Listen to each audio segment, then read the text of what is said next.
सच्चिदानंद सद्गुरु साईनाथ महाराज की जय।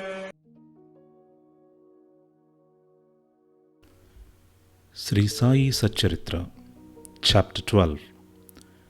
Sai Leelas, Experiences of Kaka Mahajani, Dhumal Pleader, Mrs. Nimonkar, Mule Shastri, a doctor.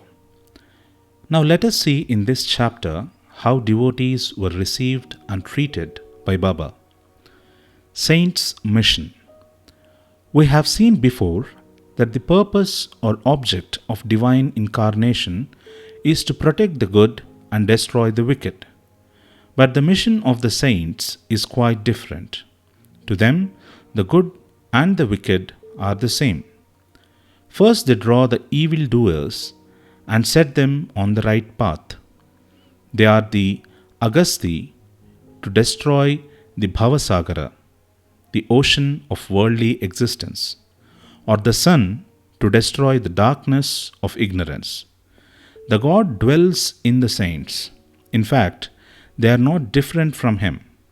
Our Sai is one of those who incarnated for the welfare of the devotees, supreme in knowledge and surrounded with divine aura.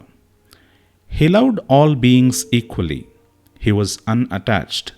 Foes and friends, kings and paupers, all were same to him. Hear his Leelas. For the sake of devotees, he gave his stock of merits and was ever alert to help them. But the devotees could never approach him unless he meant to receive them. If their appointed time did not come, they did not remember Baba, and his Leelas could not reach their ears. Then how could they think of seeing him? Some men desired to see Sai Baba, but they did not get any opportunity of taking his darshan till his Mahasamadhi. There are many such persons whose desire for Baba's darshan was not thus satisfied. If the persons believing in him listen to his Leelas, their quest for darshan will be to a great extent satisfied by the Leelas. Even if some persons went there by sheer luck and took Baba's darshan, were they able to stay there longer? No. Nobody could go there of his own accord, and nobody could stay there longer if Baba did not wish so. They could stay there so long as Baba permitted them to stay and had to leave the place when asked to do so by him. So everything depended on Baba's divine will. Kaka Mahajani. Once, Kaka Mahajani went to Shirdi from Mumbai. He wanted to stay there for 1 week and enjoy the Gokulashtami festival. As soon as he took Baba's darshan, Baba asked him, "When are you returning home?" He was rather surprised at this question, but he had to give an answer. He said that he would go home when he ordered him to do so. Then Baba said, "Go tomorrow." Baba's word was law and had to be obeyed. Kaka Mahajani therefore left Shirdi immediately. When he went to his office in Mumbai, he found his employer anxiously waiting for him. His Munim, that is, the manager, suddenly fell ill. Hence Kaka's presence was absolutely necessary. He had sent a letter to Kaka at Shirdi, which was redirected to him at Mumbai. Bhav Sahib Dhumal. Now listen to another story. Once, Bhav Sahib Dhumal was going to Nipad for a case. On the way, he came to Shirdi, took Baba's darshan, and wanted to proceed to Nipad immediately. But Baba did not permit him to go. He made him stay at Shirdi for a week or more. In the meanwhile, the magistrate at Nipad suffered intensely from pain in his abdomen, and the case was adjourned. Mr. Dhumal was then allowed to go and attend to his case. It went on for some months and was tried by 4 magistrates. Ultimately, Mr. Dhumal won the case and his client was acquitted. Mrs. Nimonkar.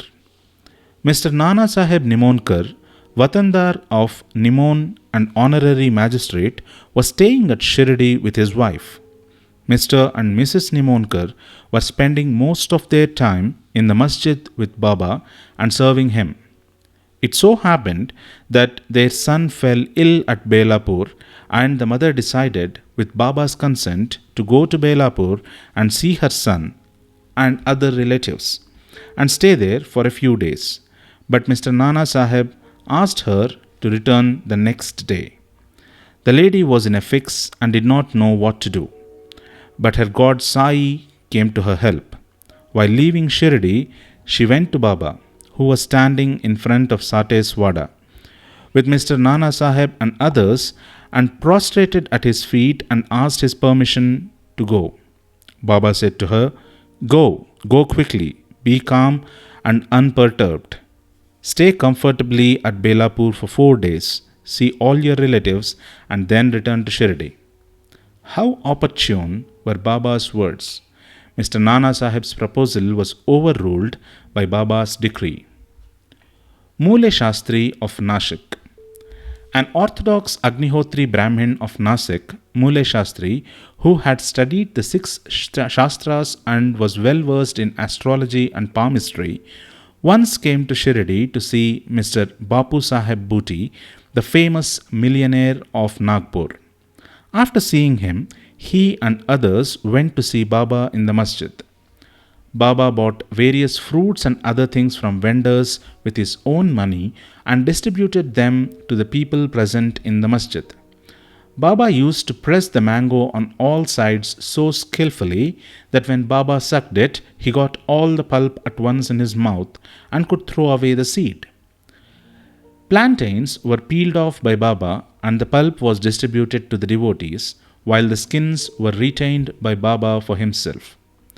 Mule Shastri, as a palmist, wanted to examine Baba's palm and asked him to extend his hand. Baba ignored his request and gave 4 plantains to him.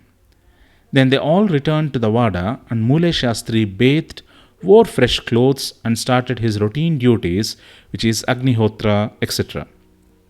Then Baba, as usual, started for Lendi and said, "Take some geru," that is, a red miry substance used to dye clothes in saffron color. "We shall today don saffron colored cloth." None understood what Baba meant. Then after some time, when Baba returned and preparations for the noon aarti were being made, Bapu Sahib Jog asked Mule Shastri whether he would accompany him for the aarti. He replied that he would see Baba in the afternoon. Baba sat on his seat, was worshipped by the devotees, and aarti commenced. Then Baba said, "Get some dakshina from the new Nasik Brahmin." Bhuti himself went to the Wada to get the dakshina, and when he gave Baba's message to Mule Shastri, he was sorely perplexed.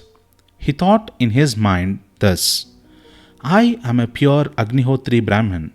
Why should I pay dakshina? Baba may be a great saint. I am not his dependent." But since a great saint like Sai Baba was asking for dakshina through a millionaire like Bhuti, he could not refuse.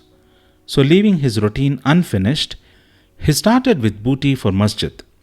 Thinking himself holy and the masjid otherwise, he remained at a distance and after joining his palms threw flowers at Baba from there. Then lo, all of a sudden, he saw not Baba but his late Guru, Gholap Swami. He was wonderstruck. Could this be a dream? No, it was not, as he was wide awake. But how could his late Guru Gholap be there? He was speechless for some time. He pinched himself and thought again, but could not reconcile to the fact of his late Guru Gholap being in the masjid. Ultimately, leaving aside all doubt, he went up, fell at his Guru's feet, and then stood there with folded hands. Other people sang Baba's Aarti while Mule Shastri chanted loudly his Guru's name. Then, casting off all pride of caste and sacredness, he fell at his Guru's feet and closed his eyes. When he got up and opened his eyes, he saw Baba asking for dakshina. Seeing Baba's blissful form and his inconceivable power, Mula Shastri forgot himself. He was extremely pleased. His eyes were full of tears of joy. He again saluted Baba and gave the dakshina. He said that his doubt was removed and he saw his own Guru. On seeing this wonderful Leela of Baba, all the people, including Mula Shastri, were much moved and they realized the meaning of Baba's words. Bring Geru, we shall don saffron-coloured clothes. Such is the wonderful Leela of Baba. A doctor. Once a Mamaltadar came to Shirdi with a doctor friend of his. The doctor said that his deity was Ram and that he would not bow before a Mohammedan, and so he was unwilling to go to Shirdi. The Mamaltadar replied that nobody would press him to bow down, so he should come and give the pleasure of his company. Accordingly, they reached Shirdi and went to the masjid for Baba's darshan. All were wonderstruck to see the doctor going ahead and saluting Baba. They asked him how he forgot his resolve and bowed down to a Mussalman.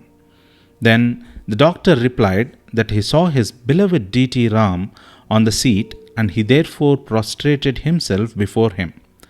Then as he was saying this, he again saw Sai Baba there.